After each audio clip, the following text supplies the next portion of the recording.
Not long after I arrive in the Pilbara, Neil has some time off work, so we head off to explore Karijini National Park. It's not the ideal time of year to visit, as it's coming into the hot summer where temperatures can reach over 40 degrees Celsius, but we take our boards anyway because you never know. Our journey takes us south along the inland route of the Warlu Way, named after the Dreamtime serpent Warlu, who, upon emerging from the sea, travelled throughout the land, creating waterholes and waterways along his path. Oski Roadhouse, yep. The first sign of civilization for 3 hours since Buddhism.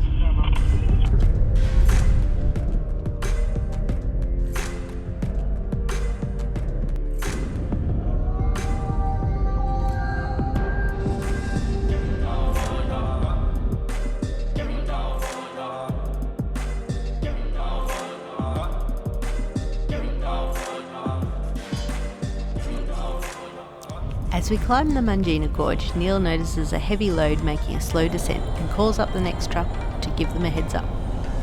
Slow quite about a quarter of the way down the hill probably. No worries. When we stop at the top of the gorge, I'm surprised to see that the biggest of the fully laden road drains are slower going down the gorge than the empty ones coming up. Turns out there's a good reason for this.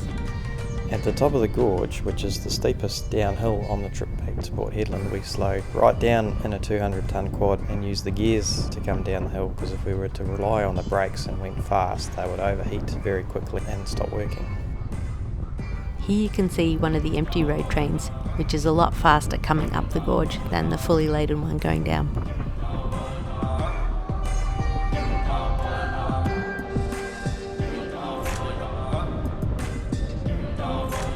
While we're there, we do a little bit of off-road exploring.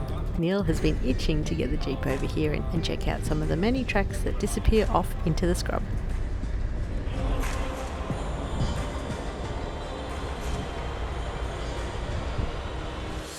The land here is some of the Earth's oldest rock formations, which were forced out of the ocean, buckling under the pressure of tectonic plates. This formed a series of mountains with clearly defined layers, which almost look like the ruins of ancient giant castles.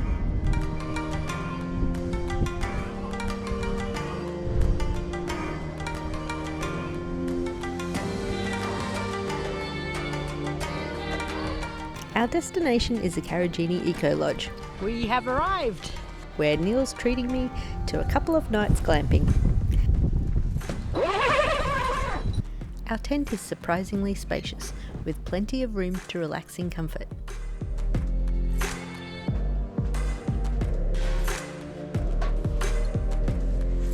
It has its own ensuite, open-air bathroom, so you feel like you're showering outdoors in nature.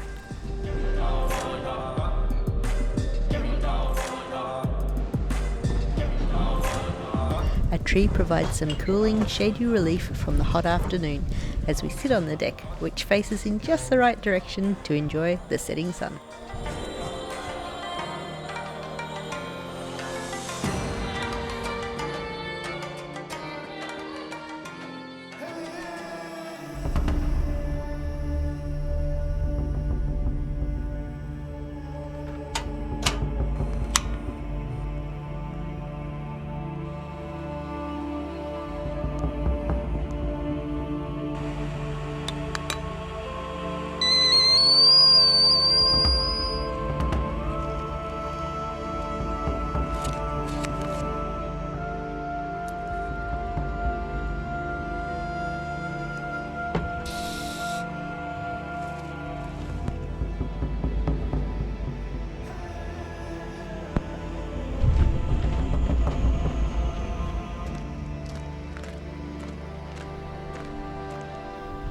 Karijini is Western Australia's second largest national park and is located in the Hamersley Ranges, but it's the stunning gorges that draw people here, which seemingly appear out of nowhere.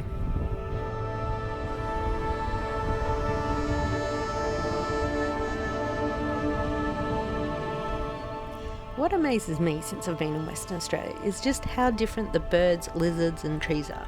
It's a strange dichotomy of being both familiar and a totally new environment. It almost reminds me of being in Africa more so than Australia. We visit Dales Gorge and hike the short 400 metre trail down into the bottom of the gorge.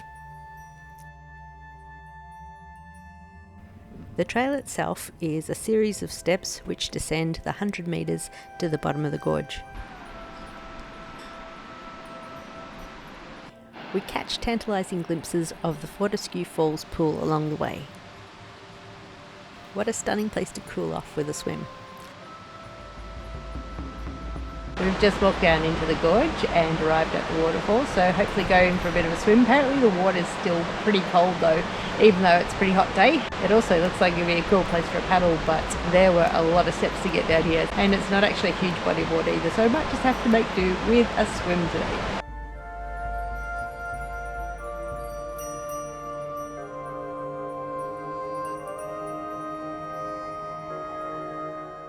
There's a tranquil serenity about the place, and I am glad to see visitors respecting the traditional custodian's request to abstain from making loud noises. The gorge walls tower above us, cathedral-like, and it's easy to feel why this ancient landscape has a sacred energy to it.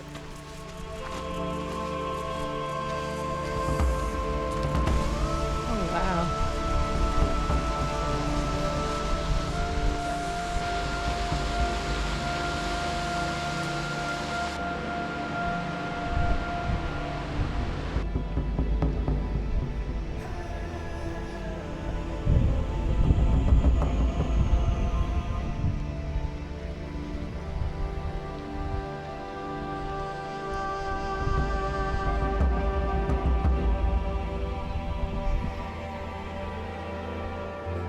The following day we visit the Wiana Recreation Area and are treated to a stunning view at the Oxer Lookout, where the Wiana and Hancock Gorges meet.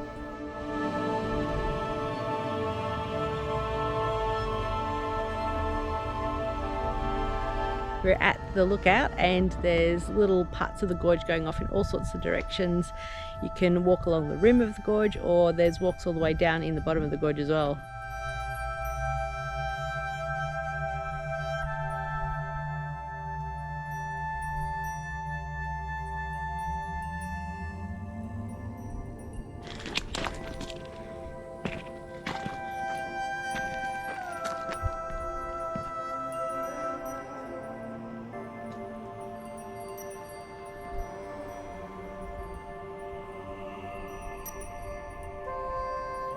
Making our way partway along the gorge track, we found ourselves walking into some of the hottest, driest conditions we've ever experienced.